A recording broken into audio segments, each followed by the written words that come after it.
Many characters have shades of gray. They're not evil, but not law abiding either. How do authors convey alternate moralities to the reader? How do you write a con man, a mobster, or mercenary and make them sympathetic with their own moral code, just different than the legal one? Who are convincing characters with their own moral system? Welcome back to Morgan's Writing Tips and Writerly Musings, with writing tips from the pros and, of course, my own writerly musings. I'm your host, Morgan Hazelwood, and today I'm here with alternate morality. This was a Balticon 57 panel with John Scalzi, Micaiah Johnson, John Ashmead, Charles E. Gannon, and moderated by Ken Schrader. So, first off, what makes a character quote unquote morally gray? Well, gray is a sliding scale, so there are many ways you can judge a character. One option within the classic Dungeons and Dragons morality scale, with chaotic, neutral, and lawful on one axis, and good, neutral, and evil on the other. With that one, you could argue that any alignment other than neutral good, neutral evil, and lawful evil could be termed quote unquote morally gray.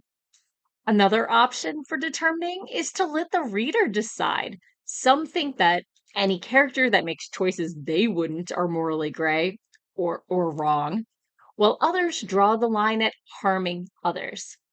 Another way to define it with either a territorial perspective where any boundary crossing would be pushed back against violently, or a more quote unquote tribal aspect that encourages certain social norms with more wiggle room or persuasion before they turn violent. Another way of defining it is perhaps it's just a character who says one thing and does another, depending, of course, on the intent behind the action. So, why do we like morally gray characters? Well, as Scalzi says, as humans, we are all ourselves morally gray. Now, tricksters have been in our stories since the beginning. From Coyote to Bugs Bunny, they show us the underdogs with the ability to improvise and make the best of a situation. Micaiah Johnson reminded us that Bugs Bunny was inspired by the tales of Briar Rabbit and that we like rooting for the trickster so long as they're tricking those in power. When the underdog doesn't have the ability to face the opponent in a fair fight due to power or tools or what have you, then trickery and rule bending is the only option. Charles Gannon pointed out that in the real world, in this information age, the truth is harder to find, as are absolutes. Determining if our actions are all right or all wrong gets murkier every day, so it's easy to sympathize with characters in those situations. John Ashmead objected to the term in general. He prefers the ordinary human with a sense of honor and fair play. But it's always enjoyable to watch that scoundrel forced to choose between doing the right thing and taking the money and run. So, has the quote morally gray line moved? Where we once had stories with Han Solo of Star Wars, these days our morally gray heroes are more like Walter White of Breaking Bad.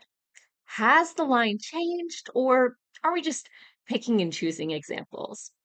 The panelists agreed the line has not changed.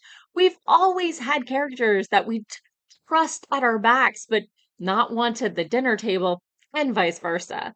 From Odysseus to Falstaff to Dirty Harry to Bugs Bunny, these ambiguous characters are often critical for moving the plot forward, sometimes as the protagonist and sometimes in the support role.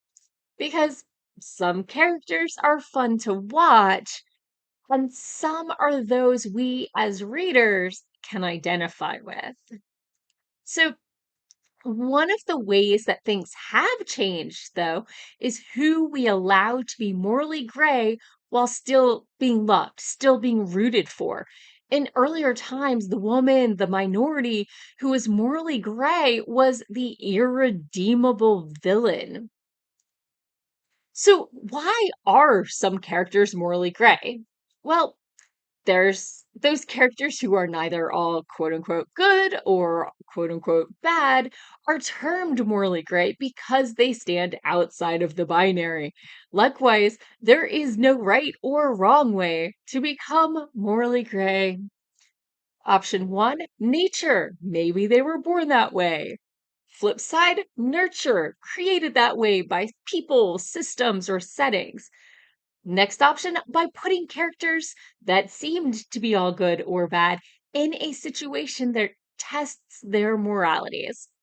Some are what John Ashmead suggests we call virtue fluid, with their adherence to a moral code as good as their blood sugar or sleep levels or whatever circumstance in general. Another reason they're morally gray? Because the author needed to keep the story going so they could pay off their gambling debts. Another way they're morally gray is by comparison. Sure, they did horrible things, but horrible things were done to them, so they're not alone. Another way, having morality determined by circumstances plus biology plus physiology. So, how do you deal with conflicting moralities? One author recommendation is Chad Oliver's short stories, including Bloods of Rover. So anyway, challenge moralities conflicting are super fun. You can create or explore how two or more different morality systems interact. While, quote, first contact stories can often end up with colonialist approaches, they don't have to. And remember that while not all villains are redeemable, most must be able to at least rationalize their actions to themselves, if nothing else. And while not always the case, the shape of the villain often influences the shape of the protagonist. The more morally ambiguous the villain, the more morally ambiguous the hero. Now, all of the authors on the panel enjoy playing with their own morally gray characters in their stories. Do you have any favorite morally gray characters? Let me know in the comments below. As always, thanks for watching and tune in again next week for more writing tips and writerly musings. Bye bye.